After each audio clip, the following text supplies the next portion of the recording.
Pemirsa, kembali di Prime Show with Ira Kusno dan kita masih membahas tentang 1 tahun di Kabinet Indonesia Maju Jokowi Ma'ruf, dan salah satu isu yang kemudian mengemuka selama masa 1 tahun ini adalah pandemi COVID-19. Dan bersama saya masih ada Menteri Luar Negeri Retno Marsudi yang bicara tentang diplomasi vaksin. Bu Retno, sebelum tadi ada gangguan audio di studio, saya menanyakan justru lobi vaksin ke luar negeri ini dianggap terburu-buru. Uji klinis fase 3 di Bandung khusus untuk Sinovac 1 merek belum selesai, sementara kita sudah maju untuk mengambil 3 merek dengan jumlah yang dikomitkan cukup besar begitu. Silakan tanggapan Anda, Bu Retno. Oke, terima kasih Mbak Ira. Ada beberapa hal. Kita menjalin komunikasi, utamanya adalah dengan pengembang-pengembang vaksin yang sudah masuk uji klinis ketiga. Itu ada di daftar WHO. Jadi ini kita tidak asal mengambil siapa yang akan kita jadikan potential partner. Jadi ada sekitar 10 pengembang vaksin yang sudah masuk ke uji klinis ketiga. Termasuk diantaranya adalah Sinopharm, Sinovac, dan juga AstraZeneca.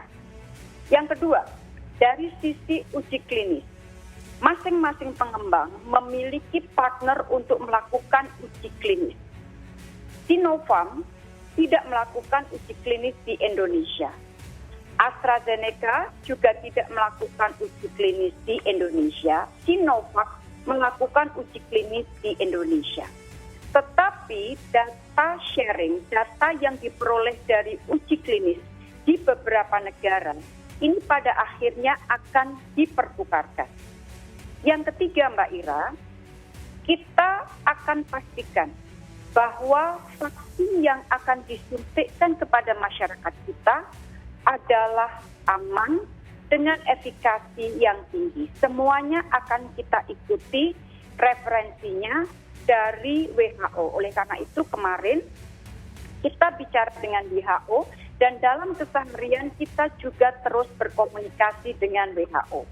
Jadi seluruh proses, dan kita juga berkomunikasi dengan Profesor Kusnandi yang mengetuai uji klinis 3 untuk produk dari Sinovac. Untuk mengetahui kapan kira-kira report itu akan keluar. Jadi yang pasti, dan ini sudah bicara dengan para ahli, vaksin itu baru akan diberikan setelah emergency use authorization dikeluarkan oleh BPOM.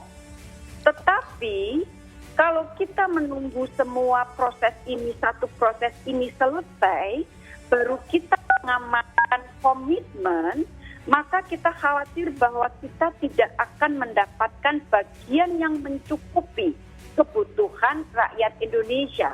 Oleh karena itu, kita lakukan dua-duanya secara paralel dengan satu komitmen, dengan satu yang kita utamakan adalah mengenai keamanan dan tingkat efikasi dari vaksin yang betul-betul tidak bisa ditawar lagi. Oke, Bu Retno, kalau sekarang kan ada berita masuk beberapa kejadian fatal di Brazil begitu, dan juga di Inggris sempat dihentikan uji klinisnya karena ada efek negatif begitu yang cukup fatal untuk para relawan gitu. Apakah dengan hal-hal yang terjadi seperti ini, artinya komitmen vaksin itu bisa berubah karena bisa jadi ini tidak mendapatkan approval dari BPOM?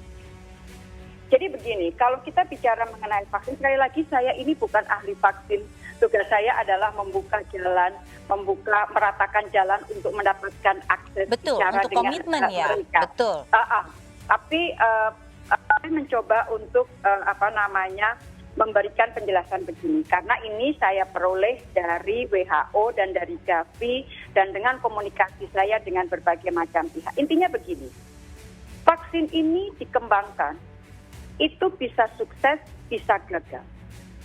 Tapi kan tidak mungkin kita memakai vaksin yang katakanlah pada satu titik dia dinyatakan gagal. Oleh karena itu monitoring kita dari waktu ke waktu, dan itu bukan kami yang melakukan, tentunya para ahli yang melakukan, dari waktu ke waktu mengenai perkembangan atau laporan uji klinis ini menjadi sangat penting artinya. Termasuk misalnya kami berkomunikasi dengan tim uji klinis yang ada di Bandung. Bagaimana sejauh ini, apakah hasilnya cukup bagus, tidak ada komplain, dan sebagainya, dan sebagainya. Alhamdulillah yang uji klinis yang kita lakukan di Bandung, sejauh ini saya tidak mendengar laporan ada side effect yang signifikan. Nah, sekali lagi, semua kejadian akan dicatat, akan dipertimbangkan sebelum pada akhirnya nanti kita akan membuat sebuah kesimpulan dan tentunya BPOM yang akan mempertimbangkan semua perkembangan yang ada, data-data yang masuk sebelum BPOM memberikan emergency use authorization. Mbak Ira. Oke, ya, Bu Retno, terima kasih. Sekarang kita bergeser, Bu. Salah satu isu yang juga sering dinaikkan orang itu adalah hubungan Indonesia-Cina, yang dianggap pada saat pemerintahan Jokowi saat ini ada pergeseran Indonesia menjadi lebih dekat ke Cina dibandingkan dengan Amerika, begitu ya. Dan sejumlah pihak mengkhawatirkan jangan-jangan nanti Indonesia jatuh nih ke dalam perangkap ekonomi Cina. Tanggapan Bu Retno? Politik luar negeri kita adalah bebas aktif. Dan kita telah, sedang, dan akan terus melakukan politik luar negeri bebas aktif. Semua hubungan kita dengan negara lain kita ukur dari sisi kepentingan Indonesia. Sehingga kiblat kita adalah bukan kepentingan negara lain, tetapi kepentingan nasional Republik Indonesia. Dan terkait dengan vaksin, kita melakukan komunikasi dengan banyak pihak, termasuk dengan RRT. Karena sekali lagi, kalau kita melihat data dari WHO, kandidat vaksin yang sudah memasuki uji klinis ketiga, diantaranya adalah yang dari Tiongkok. Kalau pertanyaannya apakah dengan melakukan kerjasama di bidang vaksin dengan RRT, kemudian kita akan jatuh di tangan RRT mengikuti semua keinginan RRT dan sebagainya, maka dapat saya sampaikan jawabannya adalah tidak. Oke, Bu Retno, itu tegas. Kalau terkait vaksin tidak, tetapi ini terkait dengan kunjungan Menhan Prabowo ke Amerika Serikat. Ini sebagian ahli begitu ya, untuk luar negeri mengatakan ada bahwa undangan ini sebenarnya upaya dari Amerika untuk membendung pengaruh Cina ke Indonesia. Jadi Amerika itu sebenarnya berusaha mengingatkan tentang pengaruh ekonomi Cina di Indonesia. Ibu setuju terhadap apa yang disampaikan oleh para pengamat ini dan ahli hukum luar negeri? Jadi begini Mbak Ira, kalau kita lihat di masa pandemi ini saling kunjung menjadi sangat terbatas. Ya, kita lihat aja fakta bahwa Menteri Pertahanan Tiongkok baru-baru ini berkunjung ke Indonesia, bertemu dengan Pak Menteri Pertahanan, Pak Prabowo. Kita lihat dari sisi Amerika Serikat. Ada kunjungan Wakil Menteri Pertahanan Amerika Serikat bulan lalu. Kemudian Pak Prabowo berkunjung ke Amerika Serikat. Besok saya akan menerima delegasi pada tingkat tinggi dari Amerika Serikat yang terkait dengan investasi. Kemudian pada minggu depan, Menteri Luar Negeri Amerika Serikat insya Allah akan datang berkunjung ke Indonesia. Kemudian di bulan November, Pak Luhut, Menteri Menko Marinvest, berencana untuk membawa delegasi juga ke Amerika Serikat. Jadi, apakah dengan data seperti itu masih bisa dikatakan bahwa kita hanya berkiblat kepada Tiongkok, Mbak Ira? Oke, Bu Retno, ini sempat gaduh begitu ya di Indonesia karena ada buku putih Departemen Pertahanan Amerika Serikat yang menyebutkan bahwa Cina akan membangun pangkalan militer di Indonesia.